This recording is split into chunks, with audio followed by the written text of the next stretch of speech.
There's a country in Europe where coffee costs less than $1, fortresses older than most nations still stand, and locals treat strangers like family. But most travelers have never even considered it. Serbia sits at the crossroads of Central and Southeast Europe. No coastline, no UNESCO famous landmarks plastered across Instagram, no massive tourism campaigns. And that's exactly why it matters. While crowds flood Prague, Budapest, and Dubrovnik, Serbia remains quietly compelling, a place where history runs deep, nature stretches wild, and travelers still feel like discoverers rather than tourists. This is the story of why Serbia might be Europe's best-kept secret. Belgrade. The capital doesn't whisper, it hums with energy that shifts between centuries in a single block. Kalemegdan Fortress towers above the meeting point of the Sava and Danube rivers.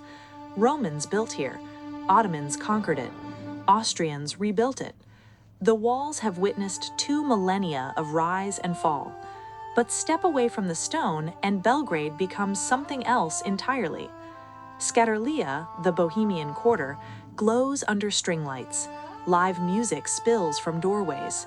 The smell of grilled meat drifts through cobblestone alleys. By midnight, the city transforms. Floating river clubs pulse along the waterfront. Belgrade doesn't sleep, it shifts moods. In the morning, Zeleni Venik Market awakens. Vendors sell produce, cheese, ivar in glass jars. Elderly women haggle in Serbian. Students grab burek on their way to class. Life flows without performance. Novi Sad. An hour north, Novi Sad offers a different rhythm, quieter, more elegant. The Petrovaradin fortress watches over the Danube like a guardian from another age. Locals call it the Gibraltar of the Danube. Below, the city moves at a walking pace. Austro-Hungarian architecture lines the streets. Cafes fill by mid-morning. The university keeps the energy young.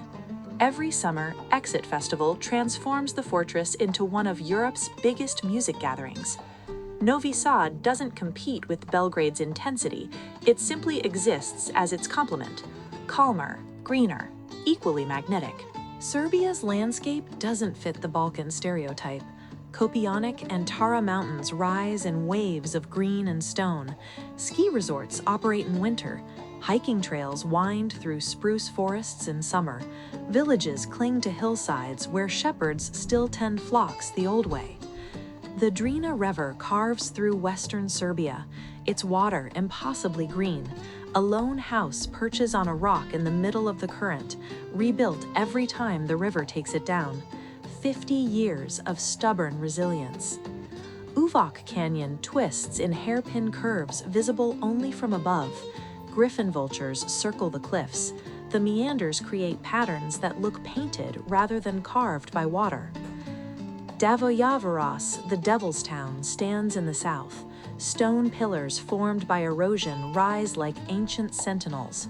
Local legends claim their wedding parties turned to stone. Science calls it a rare geological formation. Both stories work. This is not pristine wilderness untouched by humans. It's lived-in nature, farms, villages, roads that curve with the land rather than cut through it. Nature and life coexist here without separation. Serbian culture doesn't announce itself. It unfolds slowly over coffee that lasts 2 hours. Kafana culture defines social life. These aren't just coffee shops, they're living rooms that spill into the street. Strangers become conversation partners. Debates about football, politics, history stretch into afternoon. Hospitality isn't a tourist industry strategy, it's ingrained. Invite a Serb for coffee, and they'll invite you to their family's dinner. Refuse food at a Serbian home, and you've committed mild offense. Slava, the family patron saint celebration, has no equivalent elsewhere in Europe. Each family honors a specific saint once a year. Homes open to guests. Bread is broken in ritual. Religion, tradition, and family bind together in a single day. Music runs through the culture like a second language. Gusle, the one-stringed instrument, carries epic poetry. brass bands turn weddings into block parties. Turbofolk blasts from car windows, loved and mocked in equal measure. But beyond the traditions, there's a directness to people here. They'll argue passionately, laugh loudly, and tell you exactly what they think. Pretense doesn't survive long in Serbian conversation. The country wears its contradictions openly: ancient monasteries and nightclubs, traditional villages and tech startups, generations navigating different versions of what Serbia means. This complexity makes it human. Serbian food doesn't chase Michelin stars. It pursues flavor through simplicity.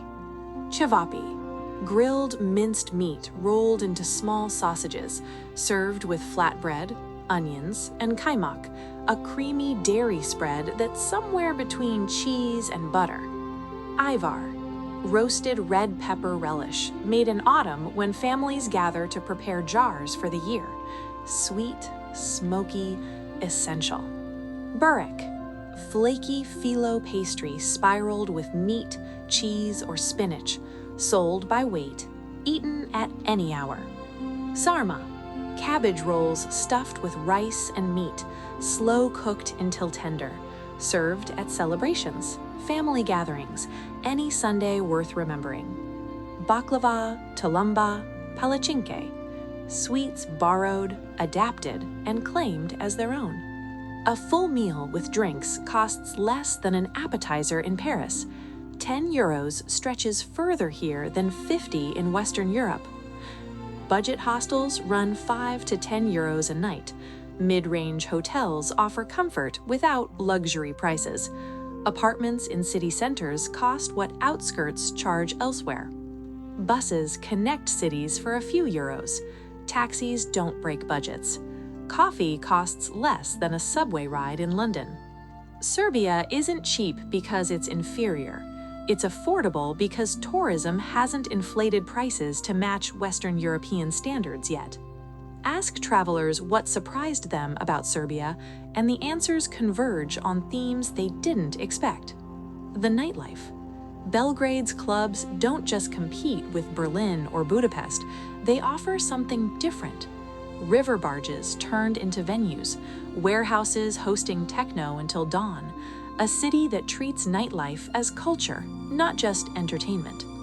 The pace outside cities. Time moves differently in Serbian villages.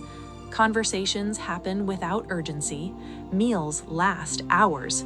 No one rushes to the next thing because there is no next thing. The monasteries. Studenica, Žiča, Manasija. Medieval Serbian monasteries aren't just religious sites, they're repositories of frescoes, history, and architectural beauty tucked into valleys and hillsides. Many see few foreign visitors. The lack of tourist hostility. In cities drowning in tourism, locals grow weary. Here, curiosity still outweighs annoyance. People want to know why you came. They'll offer recommendations, directions, sometimes a drink. The unexpected modernity. Serbia isn't frozen in the past. Belgrade has a growing tech scene. Street art covers Savamala district. Cafes serve specialty coffee. The country exists in multiple timelines at once. The seasons. Summer gets attention, but autumn in Serbia glows golden. Winter turns mountains into ski destinations. Spring brings wildflowers to every hillside. The country transforms throughout the year. Serbia doesn't ask for attention. It doesn't market itself with slogans or sponsored influencers. It doesn't promise life-changing spiritual awakenings or perfect Instagram backdrops. It offers something simpler and increasingly rare. A place where travelers still feel like travelers, not tourists. Where culture hasn't been packaged for consumption. Where history lives in everyday streets, not roped-off museums. Europe's most underrated destination isn't hiding. It's been here the entire time, waiting for the travelers tired of crowds and performance to notice. Maybe it's time more people did.